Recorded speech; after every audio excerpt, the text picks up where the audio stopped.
The dream to revive the East African community is likely to collapse again, as it was the case in 1976, if Kenya sticks to its guns to block Uganda's exports to Kenyan markets. Tension is brewing in Uganda, and the Uganda Manufacturers Association is before the Trade Committee of Parliament, demanding for a consideration of Uganda's exit from the EAC Common Market Trade if Kenya continues to play the stumbling block games to Uganda's exports. Every attempt that we have seen from Uganda to export handsomely into Kenya is frustrated structurally by the government of Kenya. And Kampala is playing good. Kampala continues to play good. We think that actually that is not the way to go, because Kenya is the major beneficiary from the integration that we are in. Actually, to say the least, Uganda is Kenya's leading trading partner by numbers. We wonder why you, our leaders, don't recognize this reality and place Kenya where it must belong really, in terms of ensuring that we partake of the benefits of integration. Because all efforts to do exports of excess sugar into Kenya have been thwarted, completely frustrated. The Uganda Manufacturers Association is not comfortable with the quota system put in place for Ugandan exports by the Kenyan government. What they do, they now give us quotas. Can you imagine? In a common market? In a common market, we're in a common market in a marriage with you, and for some reason, for you, when it comes to taking decisions, you just take them single-handed, and you move on. And Kampala watches. Kampala watches, yes. We don't understand why it is so difficult for government in Kampala to really put Kenya to order. Pan-Africanism is good, right? But there is a price to it, and it has to be paid for. You can only pay for it when you have economic benefits. You saw the story of Cuba and America. The first landing of President Obama in Havana, he went with hotel chains, and they have signed deals.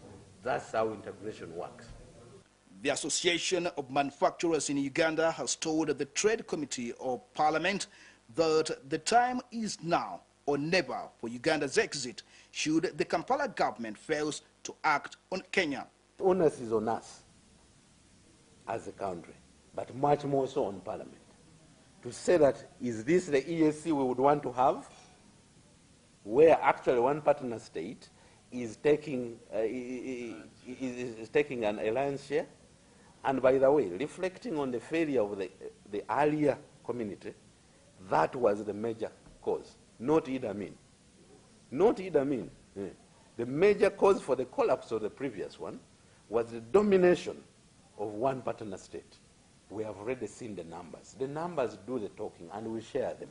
You will see what we are exporting to Kenya and what the Kenyans are exporting into Uganda. And then we can take an informed position from there. The story is not rosy at all. And especially for areas where we have excess capacity. But what should be done to calm down the tempers if Uganda is to remain in the common market trade? There is not supposed to be a quota, because we are in a common market. Once we're in a common market, we're supposed to trade freely. There has to be free movement of goods and services. Now, unfortunately, when it comes to Uganda's goods going into Kenya, that one collapses. Now, the question is, what is the relevance of this union? What is the relevance of this union to Uganda if Uganda, where we have excess capacity, like on sugar, and I will tell you, 10 years ago, we had 3 companies, Kachira, Lugazi, and Kinyara, for sugar. We have 14 today, meaning that as a country, we have built a lot of capacity. Now, when we have built all this capacity, the guys who are supposed to take our sugar, because we take many other things from them, they're saying no. As far as sugar is concerned, we had better imported from Brazil. Now, that does not make sense. Yes, that's what is happening. The Manufacturers Association claims that there is a network of Kenyan politicians with vested interest at the coast standing in the way of Uganda's exports. The bigger problem that you must understand, there is a cartel in Nairobi of connected politicians who really orchestrate this. I'm trying to be very, very blunt and frank. That's how it works. That's why for them, sugar made in Uganda does not make sense. Because they don't make money. You know, they have a seaport, they control all the dynamics at the seaport, and that's how they make money. And nobody in Kampala wants to say this. Because no, we remain there, you know, we remain there doing what? When actually you cannot partake of those markets. Manufacturers are leaving Uganda. Butter has left, Britannia has left, BAT left, more are going to leave because Kenya is a better market for them. They have their banks, which are also here. And if manufacturers leave Uganda and go to Kenya, and for us we sit and we don't do anything about it, what is going to happen in the long run? Kenya is going to become the monopoly of East Africa. What are we doing in East African community when in the actual sense economically it does not do any good to us? Politically it is okay, but economically our goods can't cross. Every time we're asking the president, please, the sugar has failed to go talk to your counterpart in Kenya. How long are we going to be using the president to solve issues? There should be free movement. If it is a territory of customs, it should be free. That's how it should be. But Kenya has taken us for granted. Look at the airline here. They charge us $1,200 to fly to Nairobi. $1,200 to fly to Nairobi? That's the most expensive route in the world.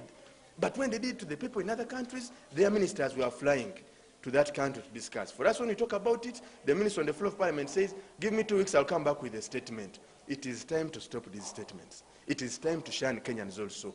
It is time for us to stand up as Uganda and we say, enough is enough. We also manufacture our own things. Why are some companies winding up business in Uganda for Kenya? Is it because of unfriendly investment policies in Uganda? It is happening because Kenya has got a regime that allows attraction of FDI into the economy. And one of the interventions that they have used is the capital gains route. How it works in very simple terms is that under the Income Tax Act in Kenya, they allow you to attract investors in your company without necessarily subjecting those investors, or rather the sale of shares to those investors, to taxation. Now, when you are in a country where there is limited capital, you must come up with innovative products that allow attraction of investment. Once you don't do that, and you wait for UDB that is not actually getting ready, you lose out, and we are already seeing it. The problem is immense because Uganda has no export guarantee scheme, and Kenya, with it, is not bothered about helping out Ugandan companies using the scheme. Kenyan government, if you know, will only partake of their interests. It is about Uganda and Kampala to ensure that you establish an export guarantee scheme that caters to your interest. They owe you no responsibility. And by the way, strategically, it is also not right for you to play in somebody's hands in terms of sovereignty, because they will know what you weigh. Strategically, from a security angle, that's not also good. For a sovereign like Uganda, we should be able to create our own systems that guarantee national sovereignty, that we control our destiny.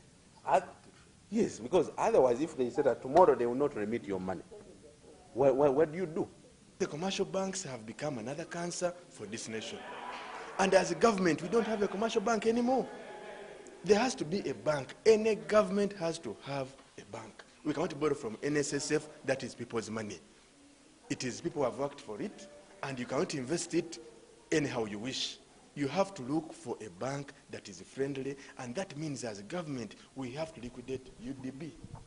If not, the manufacturers should come together and form a bank. then government will understand that if these manufacturers have a bank on their own, it will become a political threat to us. Because manufacturers cannot be allowed again to control the economy with having again a bank.